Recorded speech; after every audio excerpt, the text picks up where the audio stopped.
Thank you so much, Sir Martin, for talking to us. Pleasure, Anant, on home ground this time. Absolutely. I'm playing ages. away and you're playing at home. Absolutely. I won't mention the cricket. Oh, No. sorry. No, we'll come to the cricket later. We'll come to the cricket Okay. later. To begin with, since you're here for Yeah. Brand Z, Brand Z, what would you like to come out of this in the next few years? Out of Brand Z, Yes. as I call it, Brand Yes. Z as others might call it.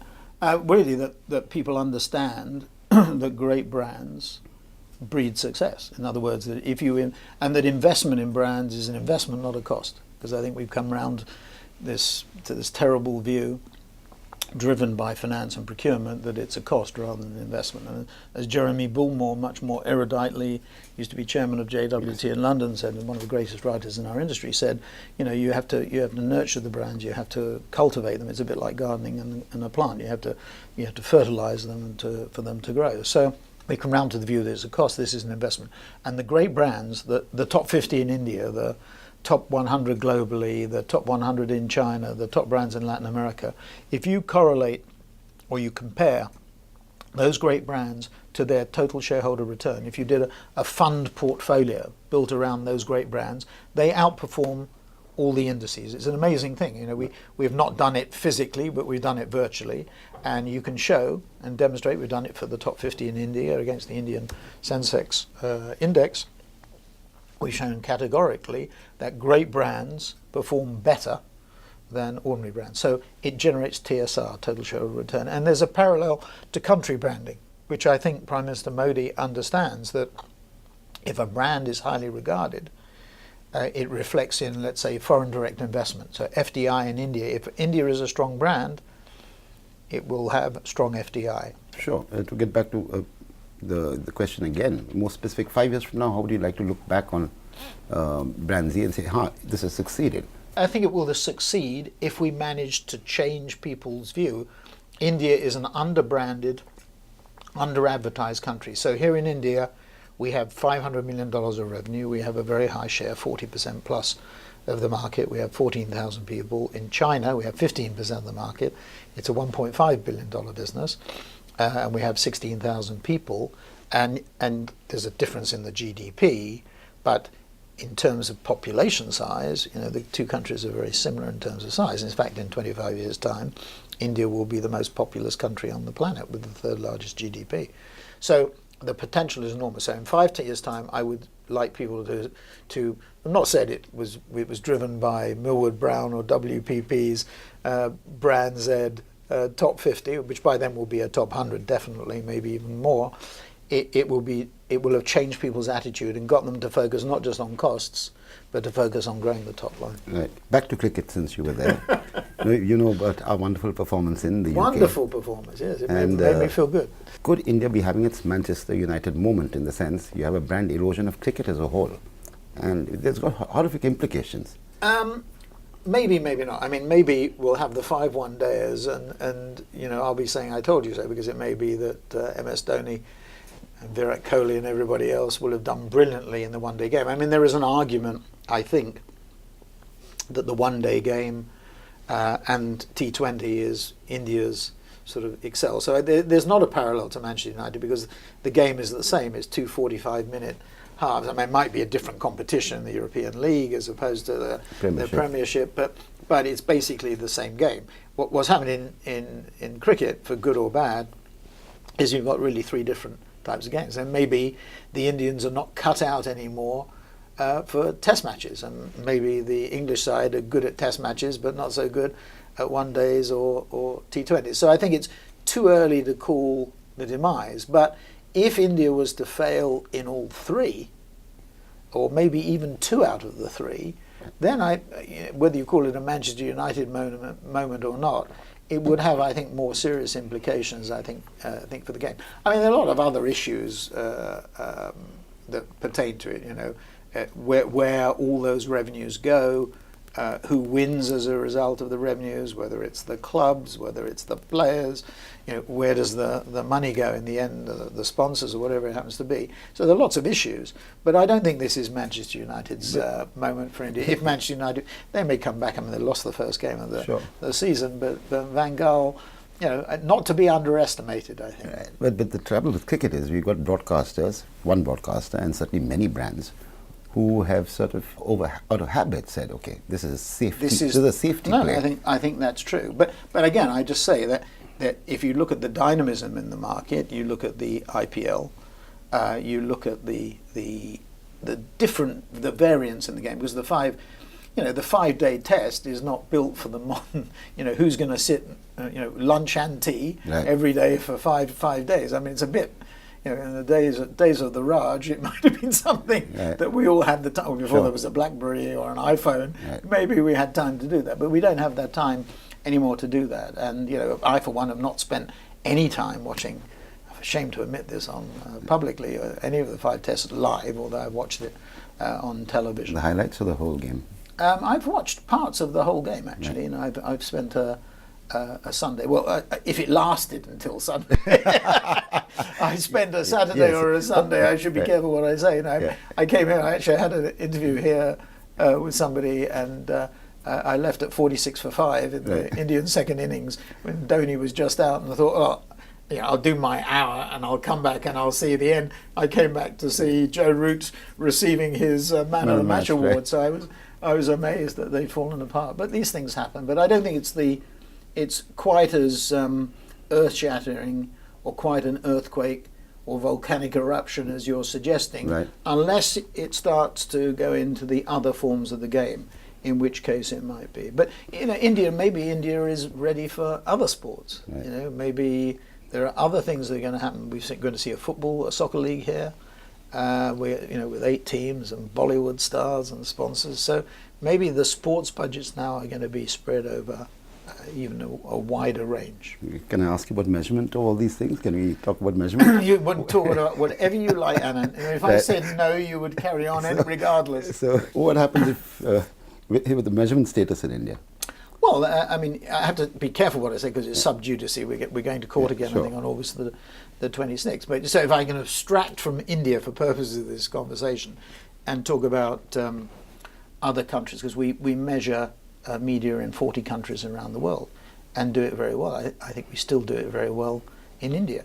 But if you go outside India, there's always a question about meterage and coverage, but it's a question about what will the market pay for, right? So if you have 10,000 meters and it's felt that it's appropriate to go to 12.5 or 15 or something, you go that, and we continually try to upgrade that. So the other point to make is in most jurisdictions we've operated in, 2 suppliers doesn't work. It always seems that the market's only willing to pay for one, and we do it very effectively. By virtue of the fact we do it in 40 countries, we do it very efficiently. I'd say in other countries there are often political considerations. You find some jurisdictions where governments want to see ratings in one way, shape or form, and we resist that pressure. We also have media owners who believe if their ratings rise, they're happy bunnies, and if their ratings fall, they're discontented and say, can't you do anything about it? Well, the answer is if the programming was better. But I think fundamentally you have to make sure that the meterage is right, that you have sufficient penetration of rural and urban markets, and we're very sensitive to that and understand it, but the market ultimately has to pay for it.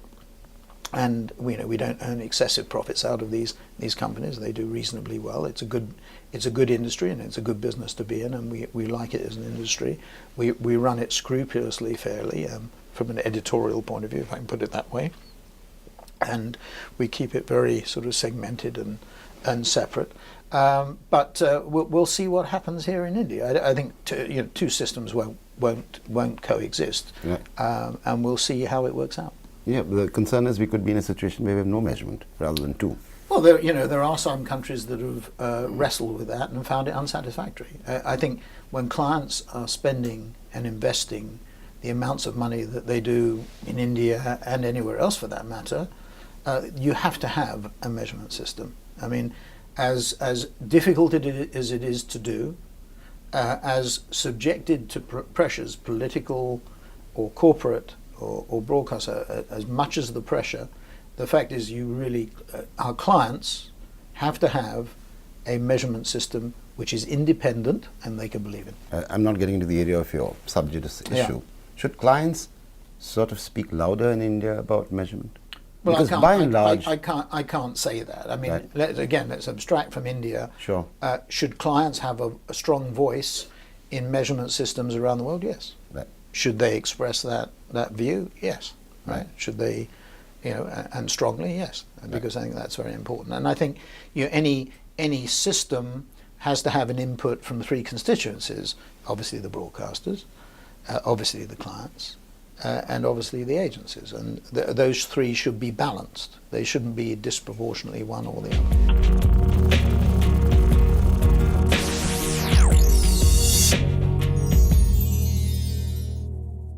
Staying with media, there's an increasing sort of effort by your media agencies, Group M companies, to find sources of revenue outside of your bread and butter media buying and planning. So where's that headed? Well, you say outside bread and butter media, but that's not quite true. I mean, these are adjacent areas. I mean, there are two things that we've done in Group M, for example, in the UK, that have been very successful, or even globally that have been very successful. That was certainly one of them is Axis, which is our media planning and buying platform, digital, which really is an extension of our existing media planning and buying, but into the digital area, where we're actually purchasing online inventory, and we will only use private exchanges. We won't use open exchanges because of fraud that we've seen from the United States and elsewhere. And it's interesting. We make the leap, and then the market follows us. And I think Group M have been very astute. Also in the C+3, C+7 measurement area, where we've said measurement should go beyond the day of transmission to C+3 or C+7. Right. 3 days following, or even 7 days following. So the first area is digital media planning and buying, which I think is an extension of our existing activities. And the second is Group M Entertainment, where in the UK we've become the biggest commissioner of reality shows, documentaries and shows. So we have ideas that clients want, script ideas and program ideas, that we then fund through sponsorship, and then we fund their production, and we work with the broadcasters to develop the programming. So that's a very powerful thing. I mean, clearly where we have sponsorship that spills over to the program in terms of more direct involvement of sponsors, we make it quite clear that the sponsors are involved, if it's product placement or whatever it happens to be. But essentially, we're looking at growing the business, because Group M has been very successful. It's not because media planning and buying in the traditional form is less attractive. It's still going to be there in many countries.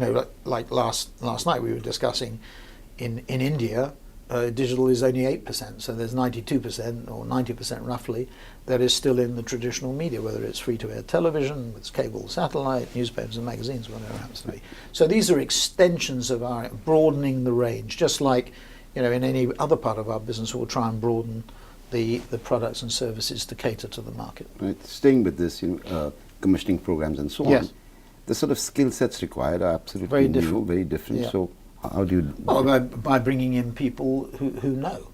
It's the same thing on the digital area. I mean, we're hiring more programmers, we're hiring more engineers. That doesn't mean we're going to compete with Google, with giant server farms, or MIT graduates, or Berkeley graduates, or graduates from Bangalore, whatever it happens to be. But we are going to recruit more people like that who understand that. We're not actually creating technology. As Axis, we didn't create technology. We just applied other people's technology to our operation. And you'll see us make more investments in the technology area. There's one coming pretty soon where, no, it's small, not big, where we will reinforce the technology we work with in a more sophisticated way to make sure that we're ahead of the competition. Because the competition is even Google. Google has DoubleClick, Facebook has Atlas. Ours was the poor man's approach with 24/7. They get very annoyed when I say that, but Xaxis came out of that, and we have to reinforce Xaxis's technology by applying more and more sophisticated technology that we didn't develop, but other people developed, but we're applying in an exclusive way to our business. Yeah, but your commissioning sort of business, wouldn't it decide better inside the creative agencies rather than the media agencies? I mean, the creative agencies are perfectly free to try and develop the same ideas, and if they have an idea for programming, they can either go direct to the broadcasters, or they can go through Group M and work with their colleagues who are in the same company, with the broadcasters as well. But actually, I think the important thing there is the relationship between Group M and the broadcasters, in that they see firsthand what the broadcasters need to do it might be, going back to your question about cricket in India, broadening the scope of sports and sports programming in the context of the Indian market. You know, basketball, soccer. You know, are these sports going to take off? My view is they will take off in India. Other people's view is that they will. It's a question as the economy matures. And you know, going back to your question about cricket, you know, as an economy becomes more and more developed, and we've seen it in other parts of the world, you know, clearly a 5-day test model is not built for. I mean, although you and I might love it, and I do, and I know you do, and we might love to sit there for 5 days, given the opportunity, or watch it for 5 days on television. For most people, with their lives, 24/7 lives, that's not possible, or their family commitments, or whatever it is. So different variations of the game, 1 day, T20, have been developed to cater for that, and have been done so very successfully. But as economies become more developed, their attitude to sports change, and you know, golf becomes more important, tennis becomes more important, soccer becomes more important, whatever it is. So it's a question of changing economies. But on the creative side, creatives can do it, but I think the media companies are closer to the broadcasters, and they understand and see. They're close to the clients, they're close to the broadcasters. They can see which way the clients' minds are going and which way the broadcasters are going. Right. And to close, you know, it's unusual trip for you in India, in the sense you've been in the same city, you haven't traveled India, which you normally do. But we sort of focused on brand Z or brand Z. And you met all your CEOs. Yeah. What's the sense you get of India?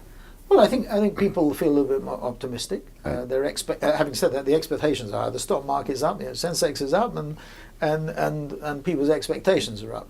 I think people say Prime Minister Modi has made a great start. He's certainly a communicator he's media friendly, I think, and he's a great communicator. The question is, you know, can he get it done? He got it done in Gujarat, so the precedents are good. But as somebody said to me, you know, running a state is very different to running a country. I think even he said, you know, being politics is one thing, government is another. Absolutely. So I think there's the practicalities, and we've seen before, you know, we've seen great euphoria around President Obama and certainly his first inauguration, which I attended, which was a fantastic thing. You know, sort of brought back memories of President Kennedy. As a young man, I was very motivated by President Kennedy. So I think we have to.